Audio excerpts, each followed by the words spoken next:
All right. Hey, everybody. Welcome back. It's Tuesday night around 10 o'clock. So, you know what that means. We are here for more Legion, which is season 2, chapter 5. No, episode 5, chapter 14. Man, this is another good episode. Another really, really good episode. I was so happy. I was excited to make this video. I got my new Legion poster this week. I just, the more I watch this show, the more I love it. The more I want to be into it. I'm learning more about David Haller, reading more stuff with Legion. I just can't get enough of it. So, full spoilers ahead. The episode was just on. I thought about watching the second one all the way around, but I just wanted to get to it.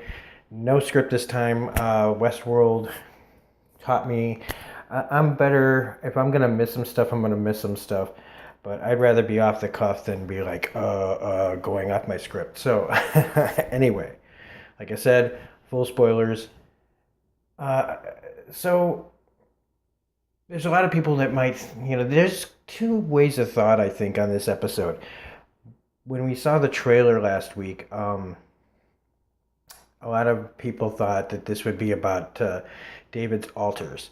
Now, David's alters are all the different voices in his head that have different personalities, different traits, different powers, and if he were to be able to control them all, each one he would have a different power. That's why he doesn't seem to be at this point. He has certain things. He's psychic. He can do certain things. Um, but I'm not sure that's what this was. Um, it could be alters because they really don't give us, to me, a real answer for sure. Now, I'm leaning towards not alters.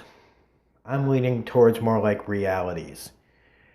Um, Different versions of David to how things could have worked out in his life up to a certain point.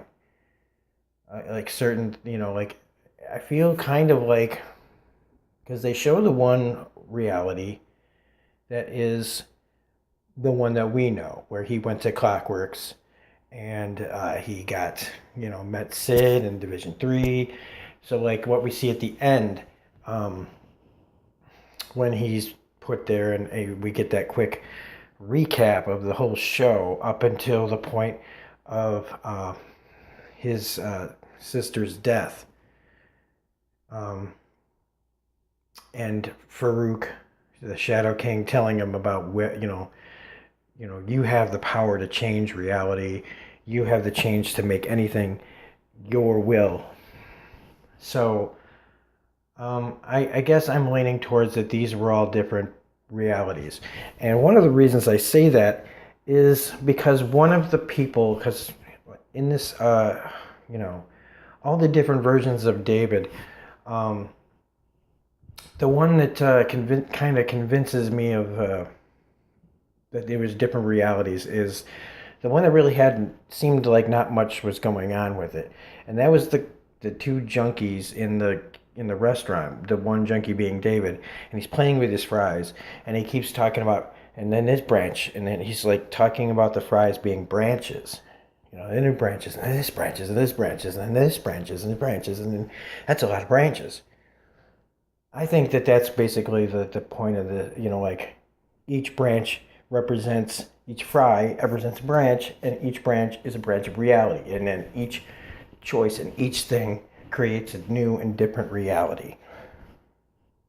That's kind of what I'm leaning towards for this. I was waiting all episode to try to get like a definitive answer. I think that's it. I think it is realities. It would be cool if they were the alters, but uh, I think in different versions of Legion's story, his alters have been portrayed by different like types of things.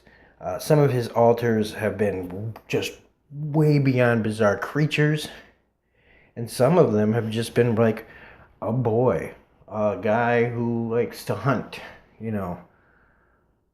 So depending on who's been doing the story and the timeline of Marvel Comics and stuff, his alters have changed uh, depending on what's going on and like the way that the Marvel universe decides to take it. So, um, it if it does come down to it just being a bunch of realities, it kind of narrows down that this is a pretty straightforward episode of Legion. And the way they film it is so cool because there's different pathways. Like he seems to be walking in and out of different realities. I love the way they were shooting it, where different Davids seem to be around each other, and that's why some people might have thought more along the lines that these are alters. But I still think it was just a cool way to film it. Um, uh,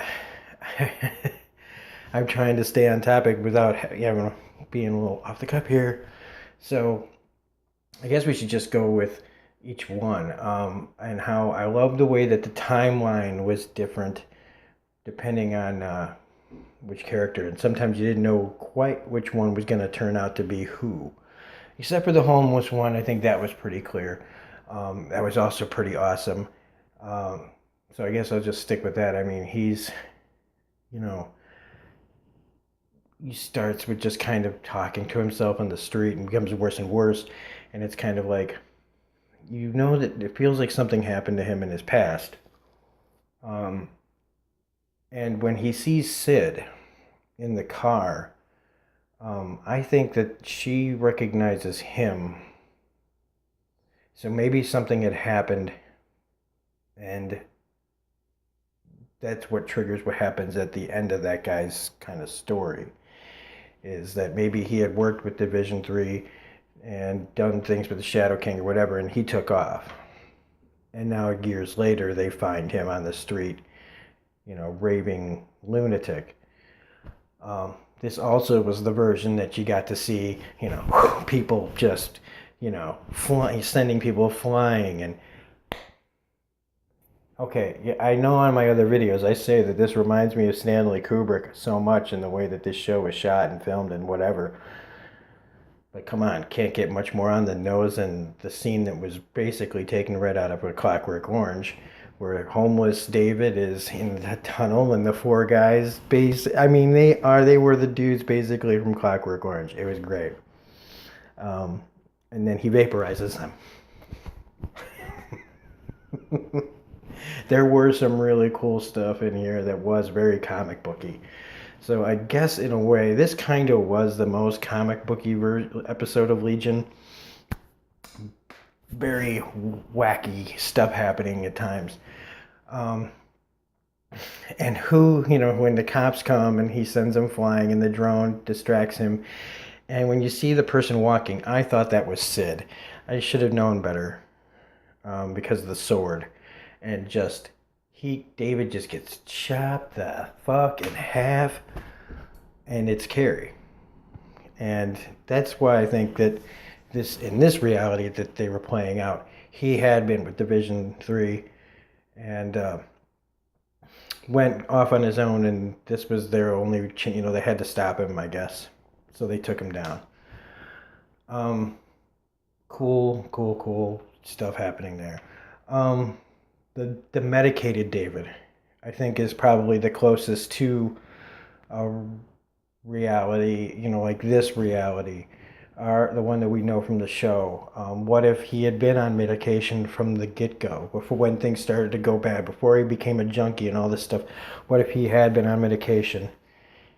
And we see that, he's just numb, that he can't think, and that's the point. And basically, he goes through what a lot of people suffering from mental illness go through. Whereas they don't want to take the medication because of how it makes them feel. But the alternative, people sometimes say that the cure is worse than the disease and vice versa. In this case, when you can basically, why do I say basically? He can change reality, he can affect things, he can do whatever he wants. He is Superman. Um, being on that medication is very important. At least in this reality was he didn't have certain things didn't happen so that he had to be like this.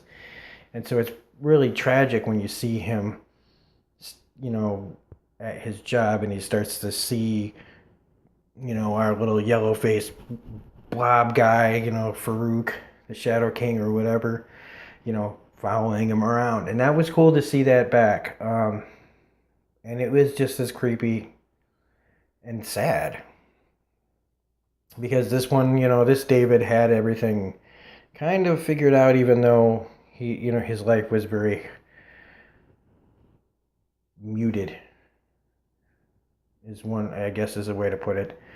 So it makes it just as tragic that, the cops come and stop him and he's agitated. And this is the kind of thing that you can see in real life without the superpowers, somebody who, the cops just want to take in, and then everything just goes bad again. And it's terrible and tragic, but cool as hell. Because, I mean, he just flings the dude, like, into the stratosphere. He's gone. And then the other cop, gets just imploded. Kind of like what it looked like on Agents of S.H.I.E.L.D. the other day, except, they went to full. Boom!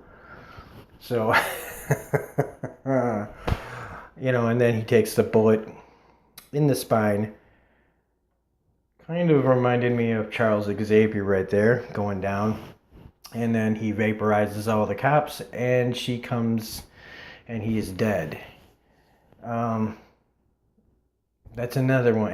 That's really tragic. I mean, this show has just the way that they take all these different things. And Dan Stevens, damn dude. I mean, this guy, like, I didn't like Beauty and the Beast, but this guy can act.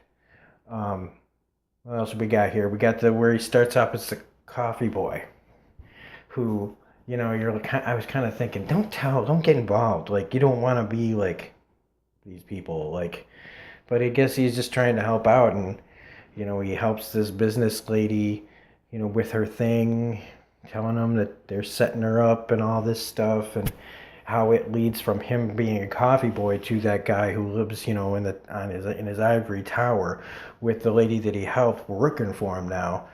And how he's about to become the richest man in the world, and his sister is coming to him for things, and he's using his power on her to, like, kind of play with her, like he's the puppet master, he can do anything.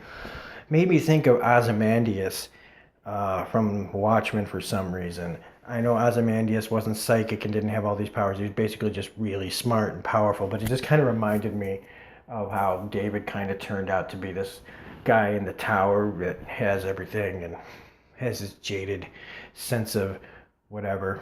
I really, that's about it for that part. I mean, it's just an interesting little vignette, and I guess some people might find this episode just kind of dull, but. And even though I was waiting for, like, a bigger payoff, I just really like seeing all these different versions of David. The one that I don't really understand is the old man, the bald old man. I guess you could say that maybe that was his sister that's been taking care of him his whole life. And maybe, in that reality, David just was always medicated and just kind of, she could have took care of him, and nothing really happened. Just going through the motions until he dies, kind of reality. What else do we have here as far as the other Davids? I'm trying to see, without the script or whatever, off the cuff, I'm gonna forget things. I think that's probably really oh, how could I forget the guy who is working in the, like, basement office kind of like place, and he sees the mouse and it starts singing that really cheesy 80s song. And I guess, here's what I'm, thinking is that this one, he's just sitting there bored. He doesn't know what, he's not that, doesn't have that many lofty goals about his powers or anything. So he just makes a mouse sing for him and likes to sniff whiteout. So, I guess I don't really have that much more to say except that when you see the how the end is, and then the trailer for next week, I think maybe the point of this is to show the different ways of how David, his life could have gone.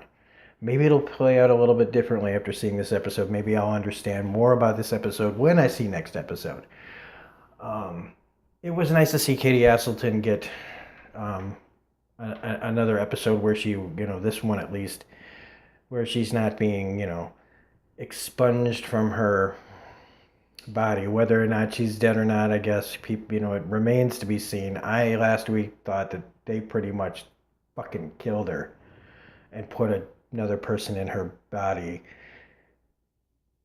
changing her DNA so that it's, it's Benny. I don't think Katie Aselton's character's alive. I think that she has just been. So it was nice. If this is like one of her last appearances, they gave her a good send off. I did really like the whole "I Am Superman" by REM. I don't really like that song anymore. I heard it so much when I was younger, but it's a pretty good cover of this song. So yeah, kind of a short episode, a short review this week. We've got Handmaid's Tale tomorrow, possibly tonight, depending on how late I want to make this. New comics, they come out tomorrow, so hopefully I'll get some reading done and be able to get that video up for you. And we hit 37 subscribers, so we're pretty close to 40. Hey, just if you like this video, hit like. And if you want to subscribe, hey, come on ahead and subscribe. I would love it. It's really giving me the confidence to keep doing more videos and trying to get better. So anyway, this is Rob from my channel, Smirking Gun Reviews. And we will see you on the next video. Bye.